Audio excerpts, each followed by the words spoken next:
Welcome to the Craft to Career podcast with Elizabeth Chappell, where every week we dive into how you can turn your craft into a successful career.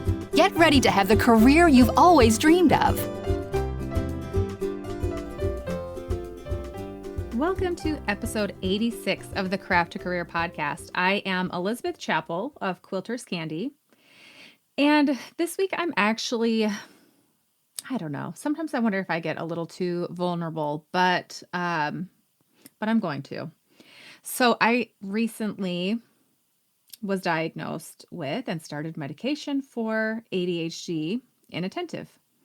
And that has started me down the rabbit hole of studying about ADHD, becoming obsessed with it, which turns out is a part of ADHD. And there is a lot that goes into this correlation between entrepreneurs and people with ADHD. In fact, I've mentioned it just a couple of times with my audience, and I have definitely gotten interest where people are like, that's me, I'm undiagnosed, but I guarantee that's me, or I am diagnosed. And my goal and hope is to eventually have someone on the show who's a specialist to talk more about this. So I want to talk about it today, just my experience and things that I've learned in this brief little time. Know that I am not an expert. I am just someone who's going through it. And there are some interesting things that I'm excited to talk about, especially because there is a higher percentage of people, how do I say this? I guess people with ADHD tend to gravitate towards entrepreneurship, which makes sense when we dive down that path and talk about it. But before I dive in, I also, speaking of, being vulnerable, sharing all the things. So the podcast is a listening experience. You are, the sound quality is big for you, listeners. And I listened a couple of weeks ago and noticed that I just sounded a little different. And it's so, not to TMI, too much information, but I have been struggling with some autoimmune issues for months now. In fact, not ideal, but I'm going on my third month of prednisone. And so what this manifests, one of the ways it does is mouth sores for me. I would not bring this up. However, it has affected the podcast experience for you listeners. Hopefully not bad. And if you didn't notice, please don't go back and re-listen and oh, sure enough, I will say if you listen this week, I'm hoping this is the last week and that the mouth heals and I don't deal with this moving forward, but it might be another week or two where I just sound a little different. But I did notice if you listen at 1.5 speed or 2 speed, it's not so bad. So give that a try. But it also has led me down a path that I would not normally go. I am going to, and I've started doing an anti-inflammation diet, which has been interesting. So we'll see. We'll see how this goes. My goal is to do it for at least a month. I'd love for it to become a new lifestyle habit. And I'll be seeing a specialist and whatnot, but we'll see if I end up wanting to share more about that and the effects of that. If it's something that you're at all interested in as an audience, please let me know. But yeah, so that's a little bit about if you're wondering, and maybe you didn't notice at all, but I sure did notice when I listened. I'm like, oh no, you could tell. So there's that little behind the scenes of Elizabeth and my health. But speaking of my health, I guess we are on this topic. It is up close and personal. So I recently was diagnosed with ADHD Inattentive.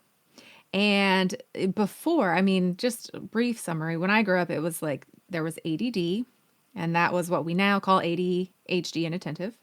And then there was ADHD, which was attention deficit hyperactive. And that's where you'd picture people not being able to hold still. Well, ADD is kind of done away with, and now they're both called ADHD. And you either just put hyperactive or inattentive, or there's one that's combined, that's both. So I am the inattentive type. And it's just very interesting to read how many people are successful entrepreneurs who have this. So, my goal of this entire episode is to empower you that there might be things in your life that you feel like are a disadvantage or a hindrance or are really frustrating and get in the way of your success. But I want to invite you to look at it differently, that your disadvantage could actually possibly be the thing that sets you apart and gives you an advantage. So I'll talk about this in regards to ADHD inattentive. However, there's also a book called David and Goliath. It is actually not about, it's not like a biblical book. It's by Malcolm Gladwell, and he talks about this very thing, how people who have this seemingly on the outside disadvantage, it ends up being an advantage that helps them succeed. So let's take a look at what ADHD has looked like for me in my life. I will say, since being diagnosed, starting medication, I've gone all in, like obsessed with learning more about ADHD. And it's been somewhat odd. I feel naked, like, how did you know that about me? Or a little bit like, wait a minute, am I still me? I feel like the things you're describing were things that I thought were part of my personality, but it turns out it's ADHD. So where does Elizabeth end and where does ADHD begin? Because it's like it's me. I am this thing. So anyhow, I'm very new to all of this and I'm still figuring out how I feel about it all. And I just started medication a couple weeks ago. And I will say I was really hoping that it would be a cure-all and that I would all of a sudden not have these things, but that hasn't been the case. It's been great, so we'll talk about that. So first of all, let's talk about examples from my life, ways that looking back, I'm like, oh yeah, sure enough. Oddly, I don't remember a ton about my childhood. My earliest memories of it begin in college. So who knows? Maybe that's when it really started manifesting itself in my life. But in college, oh, bless myself back then. So, okay, I was very ambitious, but I, wanted to jump in and do all the things, but the follow through was really lacking. So, I volunteered to be the president of the College of Humanities. And that meant a few things. I had some meetings, some club parties. I'd meet with the dean of the college. I highly respected the dean of the college. I understand that position and respect it. And to like get to meet one on one with the dean in his office, it was a very cool, like I was very humbled to do it. But there were multiple times that I forgot that I had a meeting with the dean. That's a big deal. Like you don't just miss a meeting. You don't do that, but I did. And it wasn't for lack of caring. It was lack of organization, whatever you want to call it. And it was so frustrating because I was like, "Oh my gosh, just pull yourself together. Just get organized."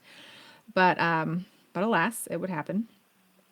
Another time in college, I was working with a friend and we had the night shift at the library and we were finishing up and he lived close enough to walk and I had driven my car and I was like, "Hey, just wait here. I'll come pick you up. I'm going to go get my car. I'll pick you up and bring you home." So I walked to my car, meanwhile, lose my train of thought, hop in my car, head home. Thankfully, I had a cell phone. That was like a new thing. And he had to go back into the library. He called me on my cell phone. He's like, "Hey, are you coming?" I was like, "Oh my gosh." Like I don't know what to tell you. I forgot. How does a person do that? Like I literally just said, and it wasn't him asking, it was me initiating, like, "No, no, let me do this for you." And I just forgot. I don't know. It was not my normal routine. I forgot. Again, not for lack of caring, not trying to be rude, nothing. Just forgot.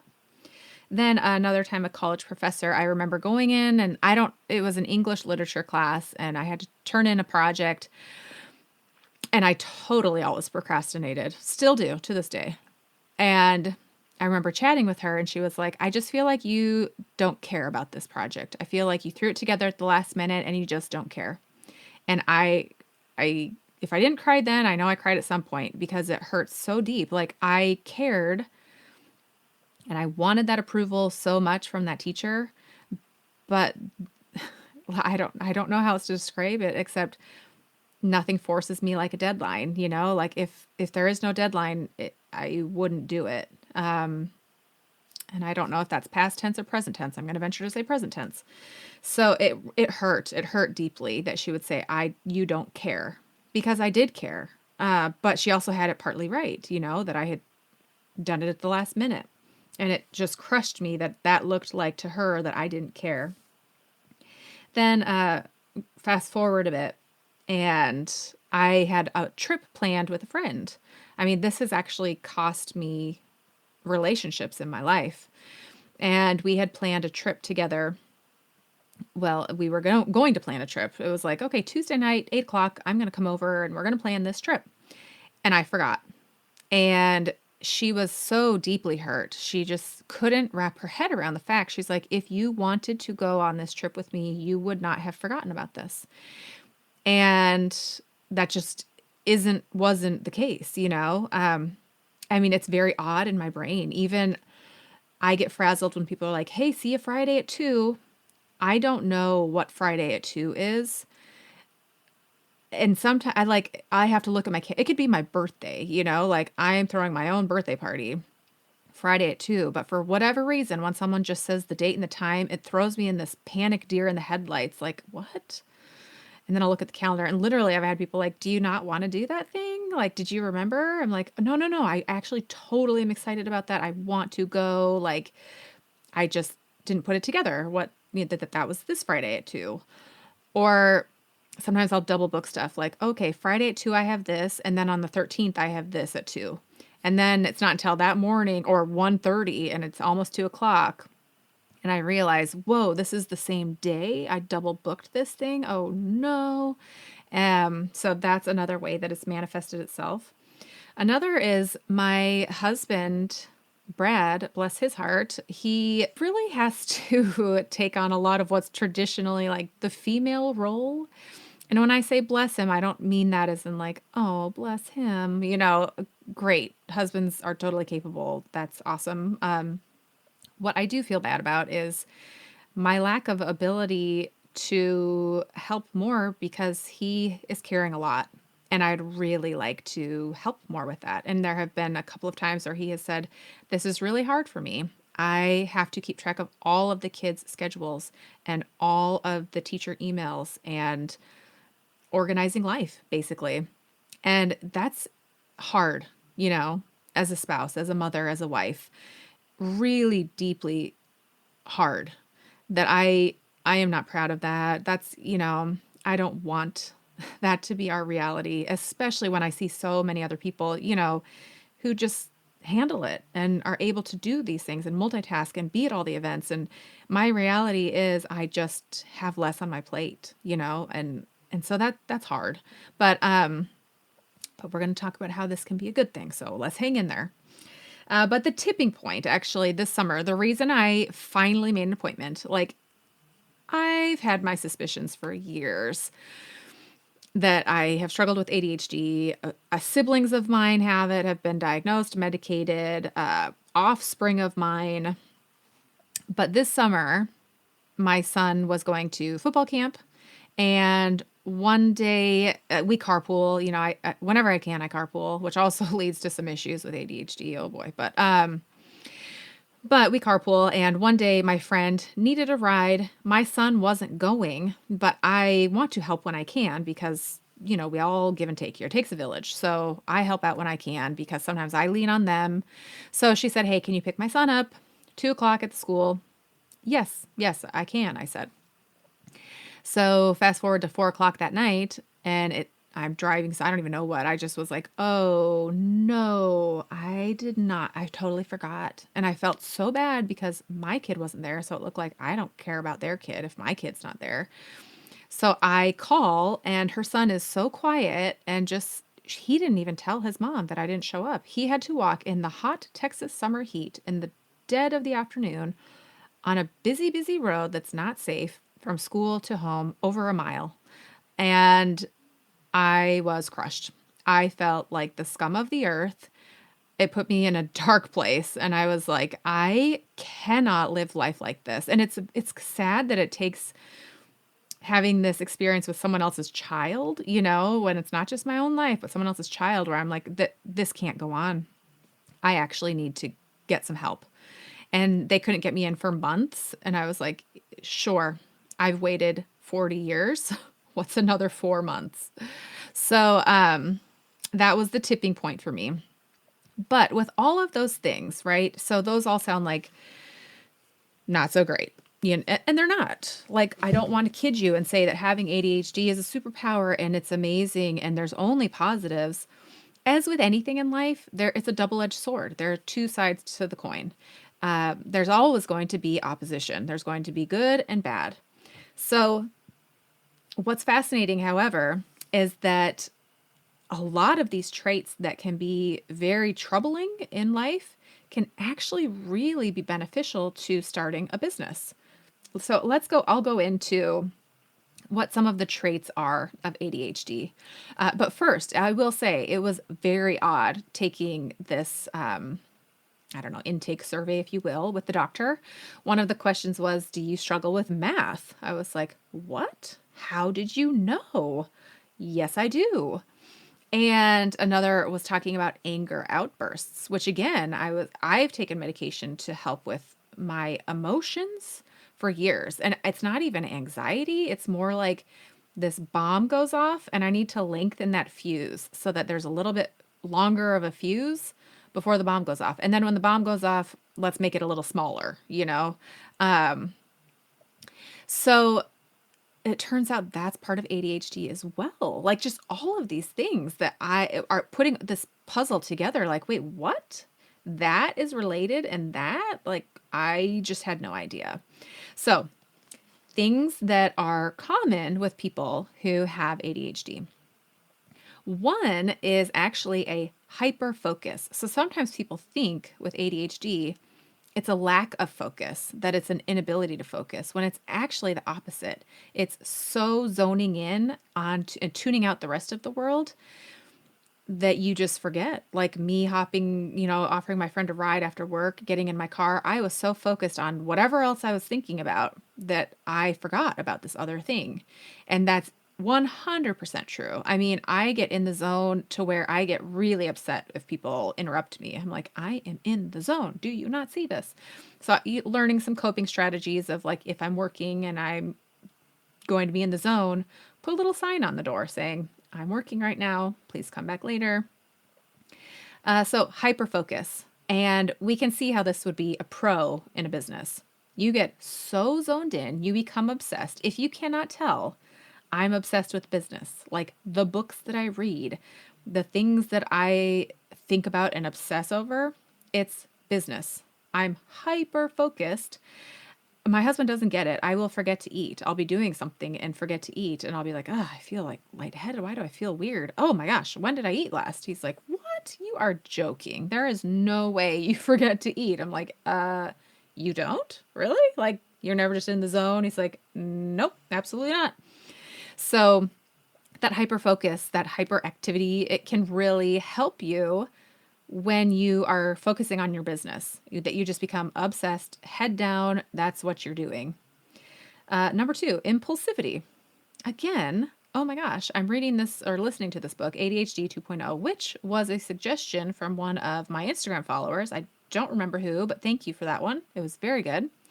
One of the best, actually. So if you feel like you have ADHD or you do, I highly recommend that, and having your loved ones read it as well. So my husband doesn't know it, but I want him to listen to that. Surprise. But yeah, okay, he talks about in that book, he uses the phrase, if you've listened to this podcast before, you've heard me say, now I'm getting him mixed up because he says a little different. So he says the term fire, ready, aim. Like if you were to take a gun, someone with ADHD, you don't normally someone aim, what is it? Aim. I I can't think of it. You want to point your gun first, make sure it's focused, and then shoot it. Well, with ADHD, you shoot it and then you aim and you focus. And so that's a phrase that I've said before. And now for the life of me, I cannot think of what it is. Ready, aim, fire. There we are. Ready, aim, fire. So for me, it's fire, ready, aim. And the author of ADHD 2.0 literally used that phrase. Again, I was like, I feel very naked right now. Like, how did you know this about me? That's even a phrase that I use. Like, you're literally stealing the words right out of my mouth. So impulsivity, how can that benefit a business owner? I've also mentioned this on the podcast before. Didn't know it was a thing with ADHD, but I have seen with my students in the past this struggle where they do nothing. Either the eternal student who takes a course after course after course, they know all the things, but they don't jump in and do it, or they get paralyzed with too many options or the fear of what if, what if, what if. You've just got to jump in and do the thing. Just do it. And then if it doesn't go well, try it again, learn, study, evaluate. You just have to do it. Like there has to be action.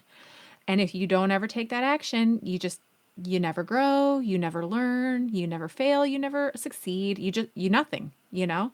And so turns out that this impulsivity is a big pro for entrepreneurs, and it has helped people. I mean, I'm sure it's also really been detrimental, but for the people who've been very successful, it's been amazing. And then one that I don't know if any of you listeners can think of how this would help. Now I'm like, I will think of something. So another attribute is attention deficit. This is the lack of attention to detail. You know what? And I can't think why this would be a pro. Obviously, this is a con because you're not paying attention to the details. In fact, I will tell you a story today of what happened with me, which is so hilarious because I'm like, oh, I'm going to do a podcast episode on ADHD. And then boom, right in my face, this thing happens. I'm like, oh, Elizabeth, come on, like just pull it together. You're even on medication. This shouldn't be happening. But no, it does. So attention to detail, the attention deficit. My spelling, not great. The story, which is coming up. However, just now sitting there like, how could this be positive? I totally can see how this is positive. I've mentioned before, you need to be okay with putting out B minus, C plus work. And a lot of you perfectionists out there are like, nope, not going to do it. That even just hearing that or saying that makes me want to vomit. Here's the deal. It's kind of like that impulsivity. You just have to do it. Just put it out there. And once it's out there, you'll tweak it. It'll get better. But you've got to just initially put it out there. And yes, there are going to be people who are like, oh, the spelling's wrong, or oh, that means you're going to sew on the bias and it's going to be wonky or whatever. You know, there's going to be people telling you that you're doing it wrong. Yes, there always will be. But you will also find your people. And you will get sales and you will grow an audience. And so you cannot move forward if you're so scared about the details and getting everything perfect. So being able to let go of that a little bit allows you to grow. Does the growth look beautiful and polished? Not necessarily. At least not when you're talking about ADHD and the things that we're talking about here. But my goodness, it gets you going. It gets you growing that business. So the story, which I'm glad I remembered this because, but okay. So ADHD, the thing that happened today. So I actually hired past alumni to be small group mentors in my quilt pattern writing course.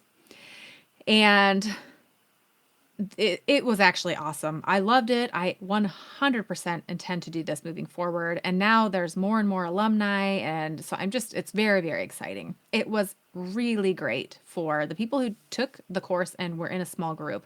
They had someone who graduated and has started a business and could answer questions. And it took a little bit off of my plate to where they could have this small, intimate experience where my hand didn't have to be in it. And it was a small group, whereas when we meet, it's a big group. So this allowed some really deep connections with people in the course and with an alumni. So anyhow, this was a paid position. And I highly value those alumni who took on this job. And, I was going to say volunteer. No, they're paid, but who took on this position. And so the course wrapped up, and I don't know, we'll say 2 weeks ago, because everything I'm saying now is 2 weeks ago. 2 weeks ago, I told them, okay, I'm going to pay you this week. Literally today, I don't know if it was a Vox or email, I got a message from someone, a DM. Hey, I'm so sorry. I didn't see the payment come through. It's probably on my end. I was like, oh my gosh, how embarrassing. I didn't pay them. So then I'm frantic, like I'm not things we're going to talk about coping strategies, okay? This is what not to do. Things I've learned is to get my employees to do these things for me because they have skill sets that I do not have. So, anyhow, then I'm looking, how much did I say I was going to pay them? So this is totally humbling. Please still be my friend and podcast listener, okay? But this is true story. This is like remove the curtains, life with Elizabeth. So I'm like, oh, how much did I say? So I reached out to my assistant, who was also a small group leader, and she's like, I don't remember you saying. And I was like, okay, well, I think it was X amount. That's like what I'd pay. So I go and pay everyone. Then someone else reaches out. She's like, actually, you said you're going to pay this, which was more. I had said I was going to pay more than what I paid them, which looks so bad. One, it looks like I don't care and I paid you late. Two, it could look like I'm trying to be cheap and not pay you what I said I was going to pay you. So I paid them all, I think, my gosh, I need to go back and double check. So that happened today, literally today. And I've now been on medication, which, again, I feel very weird talking about all this. I know that some people are like, no, absolutely no medication. So I'm saying this I hope it's a safe place where you can, I don't know, be supportive of my decisions. But Vyvanse. So I started Vyvanse, and it's 10 milligrams a day. And I definitely have noticed some benefits. One of which is, I sat down to write a pattern the other day, and I was just so in the zone. The math came easily to me. I was like, wait, what? This is not normal. And even my tech editor, she was like, that was a really well written pattern, like very sound. And I was like, oh my gosh, this medication is amazing. I'm cured. I'm not cured of all the things. It helps me focus, but I'm still Elizabeth. I still have these things. So things that I've learned that I really have to implement is I have to get help with organization. So for example, right now in my business, I know that this is not the case if you're starting out. This was not the case when I did start out. At this point, I have employees. I have employees who have skill sets that are very different from mine. Like my assistant, Jamie, she used to be a CPA. She's very mathematically sound, very organized, very on top of things. Gosh, I'm so glad for her. But she is someone who, honestly, what I need to do next time is say, here's how much we're paying them. This is the date. Do whatever you need to do. Create a spreadsheet, do what you need to do, and pay them on this day. Honestly, next year, I'm like, let me just pay them at the beginning of the course because heaven forbid, I forget again. But learning how to get some strategies. So another one is using apps to automate things. Automation is huge. The more I can just automate, it takes out the human error. If I could, I was even thinking in Gusto, it's a way to pay your employees, which I'm not really going to set all those people up as employees because they're contract workers. But if I could just go in and set it up where it automatically pays them on this day, maybe PayPal will introduce that feature where you can set up a payment to be scheduled. Does it have that feature? It should. If it doesn't, see, there goes my creative brain going. But just finding ways to cope. Saying, okay, this clearly didn't work for me. And not just this one time, but that's something I struggle with. So what are some solutions that I can do to help with that?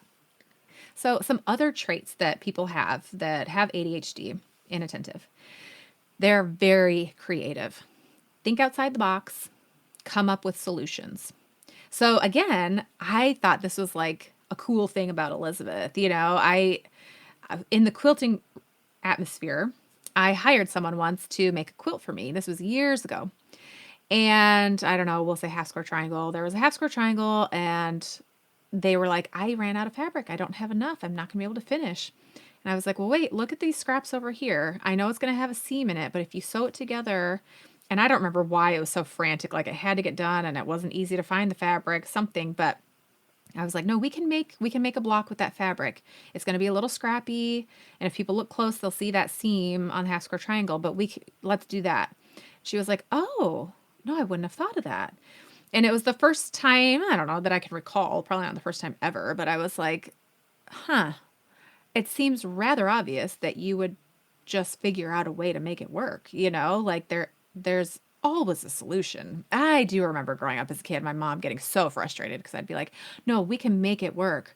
And she's like, no, the answer is just no. And I was like, but no, I can figure out a solution. And because I wanted the thing, probably to go to a friend's house or who knows what. But I was like, oh, I'll get a solution.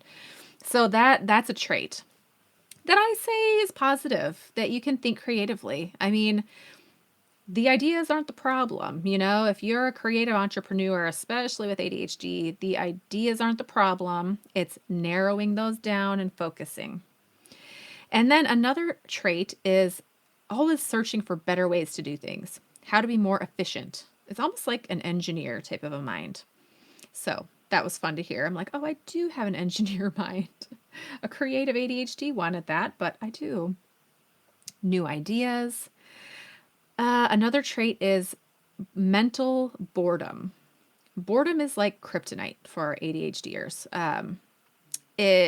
We hate it. We avoid it.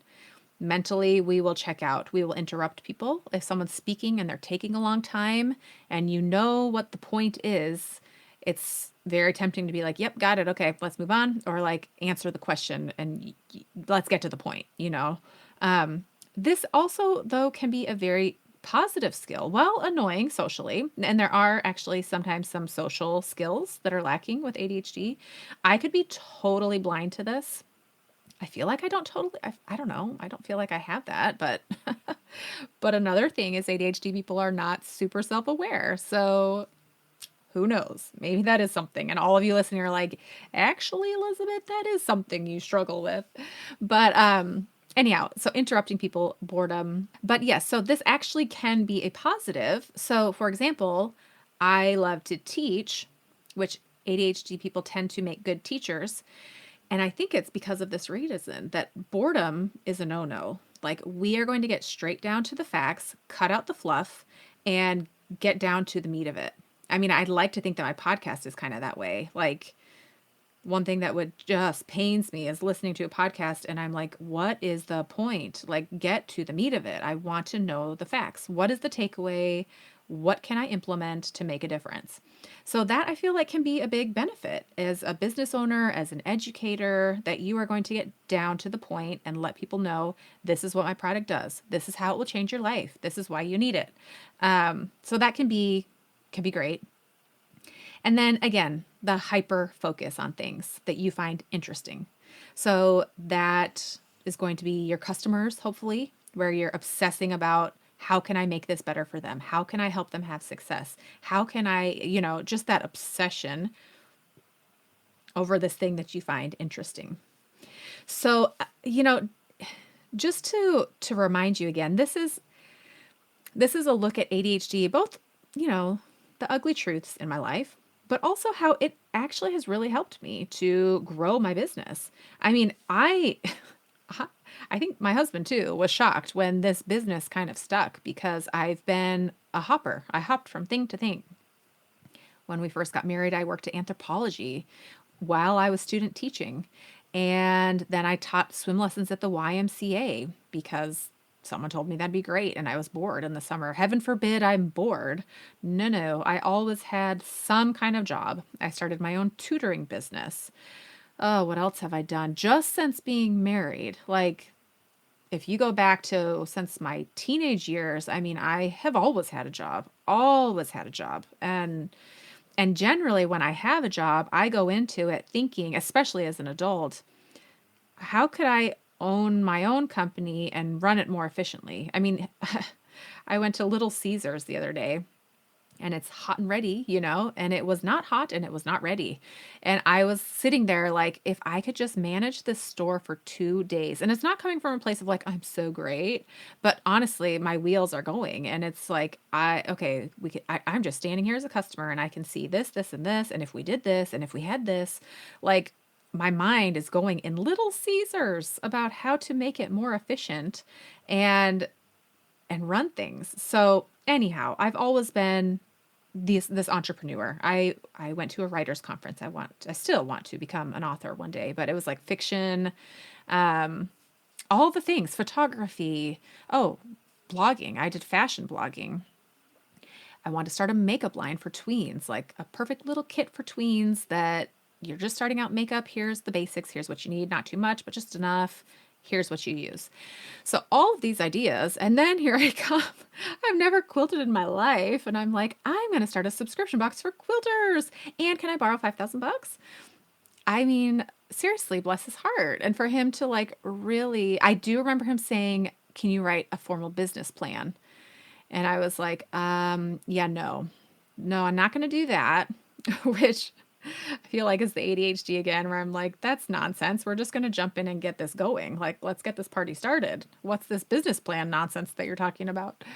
Um, but it has fed my creativity, obsession, hyper focus. It's really fed all the facets of my, dare I say, personality. ADHD, like I said, I don't know where the line is. I don't know where it starts and where I begin. So, we'll see as I navigate through this. And the emotions are still up and down where I'm like, yeah, that's right. ADHD is a superpower. And then I'm like, no, it's not. It sucks. I'm so sick of this. It's actually embarrassing. Like, pull yourself together, Elizabeth. Be an adult. And then sometimes I'll see people in the quilting community who are just very engineer and so put together. And I mean, I say this, I don't know, but I feel like sometimes they look at my work or what I do and they're like, what in the, who do you think you are? Going all crazy all over the place, like offering this and that. And so, I sometimes can get a little insecure about how I jump into things, especially when, oh, sure enough, yeah, there's a lot of spelling errors right there. Or, it's, so I guess I'd like to think that I am aware of, my defaults, but they don't stop me. Heavens no. Um, in fact, I don't know if this is ADHD or me. I'm very curious to find out, but that competition where if someone, and I've mentioned that before too, but if someone tells me like no, or like if I can sense that someone is doubting my capabilities, I am dead set to prove that, oh no, I will, and not just will, but like I will succeed. So that's been an interesting thing that I didn't know I had till I started this business. But maybe I did. I don't know. Anyhow. So to be clear, ADHD is it's not this glamorous like, oh, it's the superpower for entrepreneurs and if you don't have it, you can't be successful. And if you do, you will. It's not that, but just with anything in life, there are pros and cons. There's ups and downs, and it's what you choose to focus on. I mean, if I were to just mope around all day that, oh my gosh, I forgot to pay these people and just not pick myself up. I mean, that could be the end of me, but it's not. You have to pick yourself back up, whatever it might be, whether it's health, mental issues, home life, people in your life, maybe personal issues, whatever it might be, there is a way to frame it differently and to look at it as a positive. I mean, you saw with me earlier, what was it? Let me turn my page over here. Oh, the attention deficit, the not paying attention to details, that give it a second's thought. And that actually has helped me by being able to jump in and do things and not overthink it and not like, I mean, I don't know that I hate to put these limiting phrases out there, but here we go. I don't know that I have the stamina or the capability to really sit and read through my own work with a fine-tooth comb. if I did, I guarantee the boredom would kick in and I'd be like, and let's skip. Oh, there's the highlight. Okay. Da, da, da. That's why I need to hire other people to tech edit and do that fine tooth comb thing for me.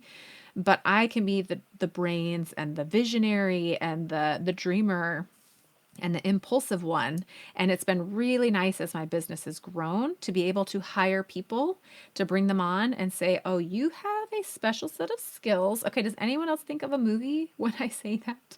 What is it? Taken? Anyhow, special set of skills. They have skills that I don't have. And by the way, that little thing I just did there, I remember going to teach English in China, and my roommate one day, I did that. I brought up some random like, oh, that reminds me, da da da da da, and she was like, wait, what? How did you go from what we were talking about to what you just said? And I felt so stupid. That was the first time someone had pointed it out to me that I do that because I do quite often. Again, a thing of ADHD, which I don't normally do on the podcast. Can you tell I'm letting my hair down a little bit and like sharing a little bit of this personal journey and experience with you?